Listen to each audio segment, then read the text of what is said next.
Still no messages on my phone. I guess he wasn't going to call me back after all. I can't really blame him. Maybe I came on a bit too fast yesterday.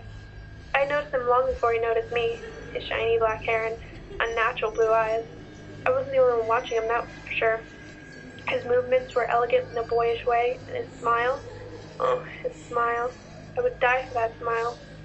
Still no messages. I thought about calling him, maybe apologize for going too fast yesterday. I'm a coward, I know, but I just couldn't bring myself to dial his number. Besides, he promised he'd contact me when he's ready. So I'll wait.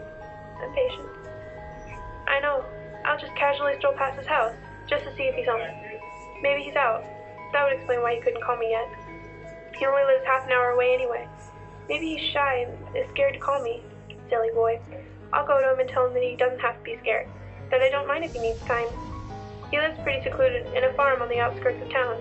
I can hear the sheep in the stables as I approach. My heart skips when I see the lights are turned on inside.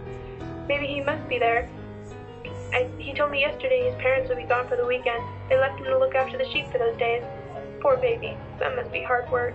He was probably just too busy to call me. I'll have to stay here until his parents come back to help him take care of all those sheep. I knock on the door, but he doesn't answer. Maybe he fell asleep. The thought of his beautiful face, even more softened by sleep, makes me smile. I try the door. It's unlocked. There's hardly any crime around here, so I guess locking the door isn't really needed. I try to be as quiet as possible as I sneak in through the house. I want to surprise him. I cringe every time the stairs make a creak as I climb them. Finally, I reach the bedroom and I carefully open the door. There he is, lying in bed as I thought. Quietly, I switch on the nightlight on his desk so I can see his face. His blue eyes are open, staring into space with his whole face on one bloody mess.